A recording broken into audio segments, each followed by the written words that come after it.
Hello,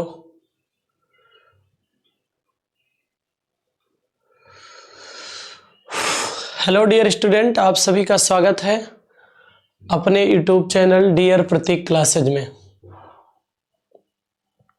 चलिए, आज देखिए हम लोग मैथ का एक टॉपिक पढ़ने वाले हैं। ठीक है, संख्याओं के बारे में नंबर्स पढ़ते हैं। ठीक है, संख्या अर्थात नंबर पढ़ते हैं। नंबर अर्थात संख्याओं के बारे में पढ़ेंगे। संख्याओं में ध्यान से देखिएगा, सर्वप्रथम हम लोग पहली संख्या पढ़ते हैं। सर्वप्रथम हम लोग पढ़ेंगे प्राकृतिक संख्या को। ठीक है, प्राकृतिक संख्या को, प्राकृतिक संख्या।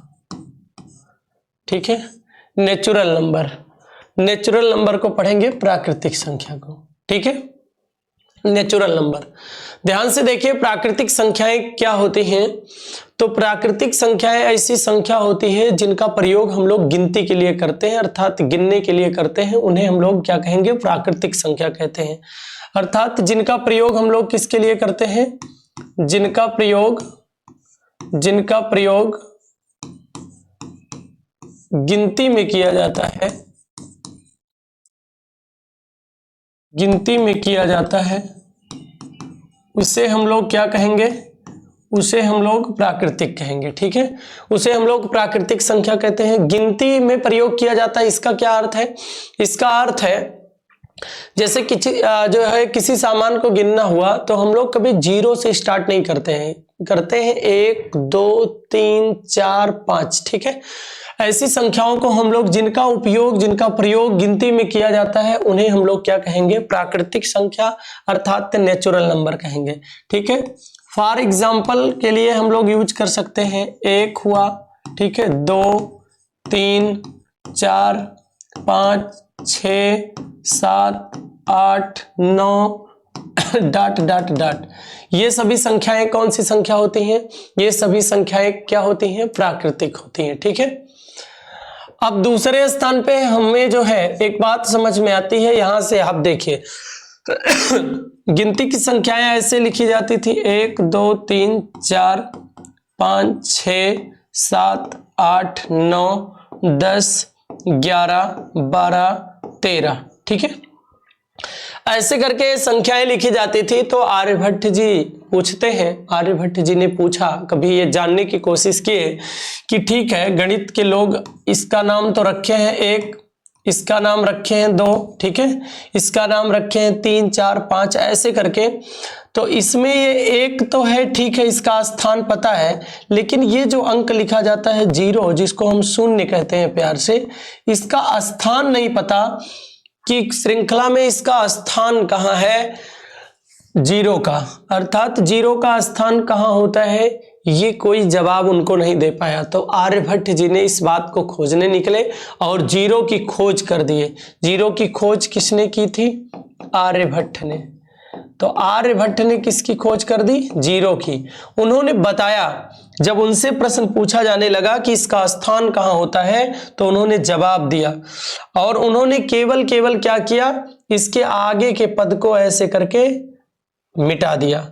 उसके बाद कहा कि आपको जवाब मिल गया होगा 1 2 3 4। ठीक है, इसके आगे के अंकों को मिटा दिए और बता दिए कि ये संख्याएं ऐसे करके लिखी जाती हैं।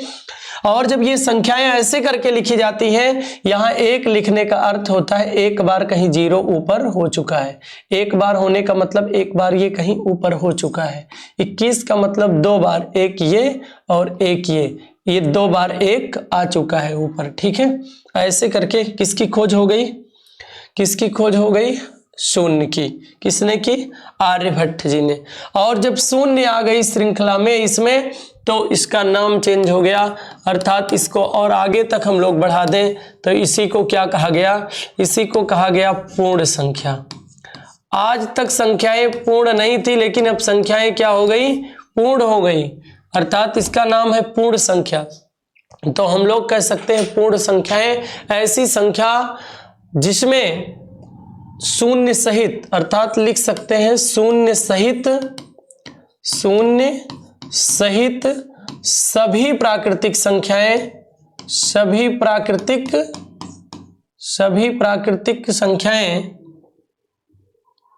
शून्य सहित सभी प्राकृतिक संख्याएं क्या कहलाती हैं? शून्य सहित सभी प्राकृतिक संख्याएं क्या कहलाती हैं? पूर्ण संख्या कहलाती हैं। क्या कहलाती हैं? पूर्ण संख्या कहलाती हैं। पूर्ण संख्या कहलाती हैं। शून्य सहित सभी प्राकृतिक संख्याएं पूर्ण संख्या कहलाती है। फॉर एग्जाम्पल की चर्चा करें तो 0, 1, 2, 3, 4, 5, 6 ... ठीक है। इसी प्रकार हमारा ये पूर्ण संख्या समाप्त होती है। इसके आगे हम लोग चलते हैं। पूर्ण संख्याओं के बाद अभी ऋणात्मक की संख्याएं सब बची थी, तो ऋणात्मक की संख्याओं की बाद में जब खोज हुई तो इनका नाम रख दिया गया।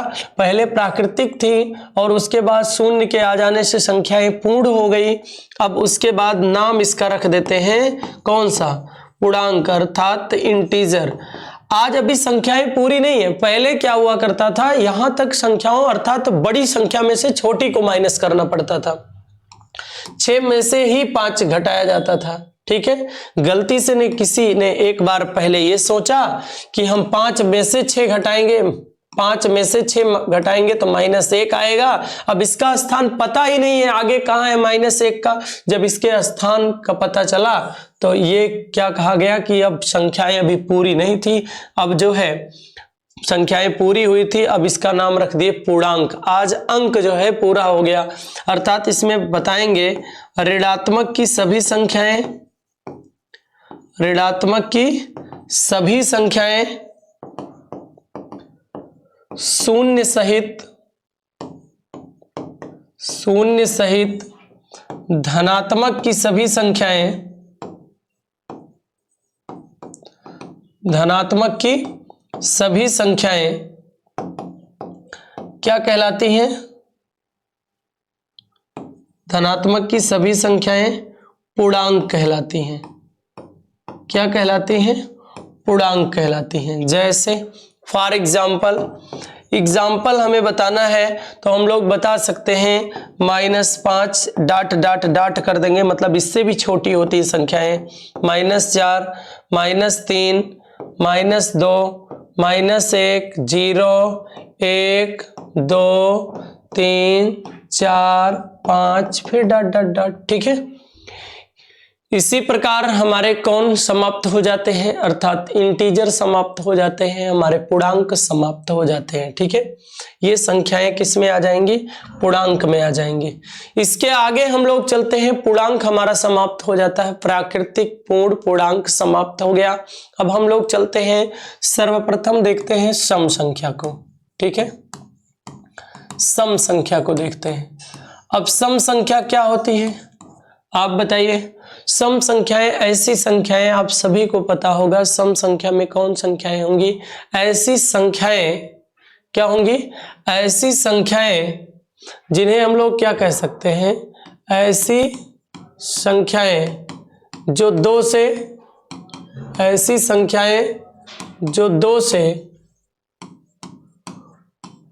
पूरा विभाजित हो जाती हैं, पूरा विभाजित हो जाती हैं, पूरा विभाजित हो जाती हैं, उसे सम संख्या कहते हैं। उसे सम संख्या कहते हैं। उसे सम संख्या कहते हैं। जैसे फॉर एग्जाम्पल जो संख्याएं 2 से पूरा विभाजित हो जाती हैं उसे क्या कहते हैं? सम संख्या कहते हैं। फॉर एग्जाम्पल 2, 4, 6, 8, 10, 12, 14, 16, 18, 20, 22, 24, 26, 28, 30, 32, 34, 36, 38, 40, 42, 44, 46, 48, 50, 52, 54, 56, 58, 60 ऐसे करके। ठीक है। कौन? 2, 4, 6, 8, 10, 12, 14, ठीक है, ... ये सब किस में आ जाएंगी? सम संख्या में। अगला आपका आता है विषम संख्या। आप सभी लोग जानते होंगे। तो विषम संख्या क्या होता है? विषम संख्याओं में आप जानते होंगे ऐसी संख्याएं जो 2 से पूरा पूरा नहीं विभाजित होती हैं, नहीं विभाजित होती हैं,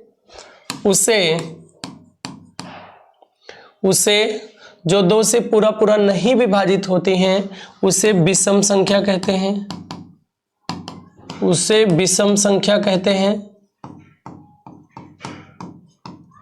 उसे विषम संख्या कहते हैं। फॉर एग्जाम्पल जैसे 1 3 5 7 9 11 13 15, ठीक है, डॉट डॉट डॉट। इसे हम लोग क्या कहेंगे? इसे हम लोग कहते हैं विषम संख्या, इसे हम लोग क्या कहते हैं? विषम संख्या कहते हैं, ठीक है।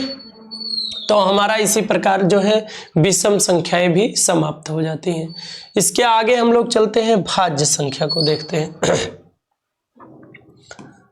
भाज्य संख्या को देखते हैं, भाज्य संख्या। तो आप जानते होंगे ऐसी संख्याएं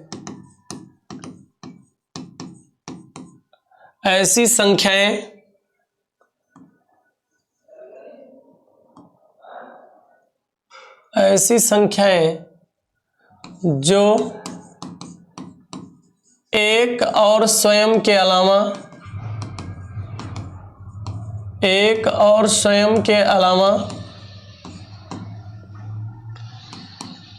किसी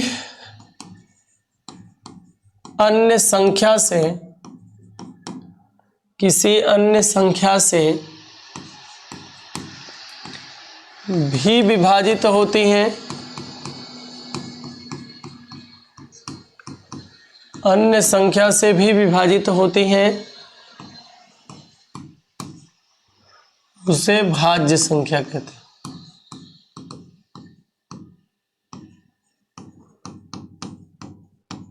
उसे भाज्य संख्या कहते हैं। मतलब एक और स्वयं के अलावा किसी अन्य संख्या से भी विभाजित होती हैं, उसे क्या कहते हैं? भाज्य कहते हैं। जैसे एग्जाम्पल में हमारा आ जाएगा कौन, ध्यान से देखिए। तो एक से विभाजित होता है, स्वयं से इसकी चर्चा नहीं करेंगे। दो से विभाजित होता है, एक से। तीन से विभाजित होता है, और किससे विभाजित होता है? एक से। 4 की चर्चा करें तो 4 ध्यान से देखिएगा, 4 1 से विभाजित होता है, 2 से विभाजित होता है, 4 से विभाजित होता है। तो कह सकते हैं 4 हो जाएगा, 6 8 9 भी होगा, 10 12 14 15, ठीक है, डट डट। इसी प्रकार सबसे ज्यादा इंपॉर्टेंट क्वेश्चन ये बनता है कि सबसे छोटी भाज्य संख्या तो 4 होती है, ये भी है सबसे छोटी। प्रश्न बनता है सबसे छोटी भाज्य विषम संख्या, तो 9 आता है। सबसे छोटी भाज्य विषम संख्या तो क्या बताना पड़ेगा? 9 होती है, ठीक है। सबसे छोटी भाज्य संख्या 4, सबसे छोटी भाज्य विषम संख्या। बड़ी की अगर हम चर्चा करें तो बड़ी ज्ञात नहीं की जा सकती, ठीक है। ये भाज्य संख्याएं हो जाती हैं। इसी प्रकार हम लोग देख लेते हैं अभाज्य संख्याओं के बारे में। अभाज्य संख्याएं कौन होती हैं? तो इसमें आप प्यार से बताएंगे, ऐसी संख्याएं जो एक और स्वयं से विभाजित होती हैं, उसे अभाज्य संख्या कहते हैं।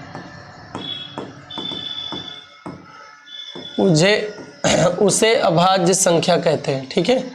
फॉर एग्जाम्पल 2 3 5 7 11 13 17 19, 23 इस प्रकार। सबसे छोटी पूछा जाता है, सबसे छोटी अभाज्य संख्या, सबसे छोटी अभाज्य संख्या कौन है? तो 2 है। 2 एक तरीके से और पूछा जाता है, 2 को इकलौती एक ऐसी संख्या है जो अभाज्य के साथ साथ क्या है? अभाज्य के साथ साथ क्या है? सम है। एक ही एक ऐसी संख्या है जो अभाज्य के साथ साथ क्या होती है? सम होती है। ठीक है, इसी प्रकार हमारा जो है भाज्य अभाज्य संख्याएं भी समाप्त होती हैं। इसके आगे हम लोग चलते हैं, प्रमेय संख्या के बारे में देखते हैं। प्रमेय संख्या ध्यान से देखिएगा। प्रमेय संख्याएं तो बता देंगे ऐसी संख्या जो प्रमेय संख्या में बता देंगे ऐसी संख्याएं जो p/q के रूप में, या इसी को आप लिख लो अंश और हर के रूप में, ठीक है, के रूप में लिखी जा सके, अंश और हर के रूप में लिखी जा सके, और q is not is equal to 0 हो, अंश और हर दोनों एक पूर्णांक हो, उसे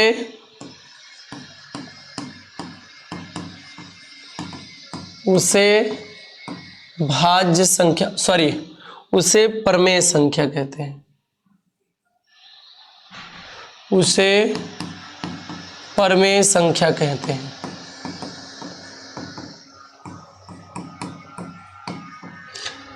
ध्यान से देखिए, फॉर एग्जाम्पल के लिए आप क्या ले सकते हैं? देखिए 22/7 अगर ले लेते हैं तो ये देखिए ये पूर्णांक है, ये पूर्णांक है, और ये नॉट इज इक्वल टू 0 है, तो ये क्या है? एक प्रमेय संख्या है। 5 तो 5/1 लिख सकते हैं, ये भी पूर्णांक, ये भी पूर्णांक, ठीक है, तो एक प्रमेय संख्या है। ठीक है, इसी प्रकार आप किसी भी संख्या को लिख लो, -5/7 लिख लो, पूर्णांक है, पूर्णांक है, माइनस से कोई मतलब नहीं होता। ठीक है, ये 0 के बराबर नहीं होना चाहिए, नहीं तो क्या हो जाएगा? इनफाइनाइट हो जाएगा। ठीक है, तो इसी प्रकार ये हमारा क्या समाप्त होता है? प्रमेय संख्या। ठीक है, बस आज के लिए केवल इतना ही रखते हैं, फिर मिलेंगे हम लोग दूसरी क्लास में। तब तक के लिए आप सभी लोग स्वस्थ रहें, मस्त रहें, व्यस्त रहें। बहुत बहुत धन्यवाद।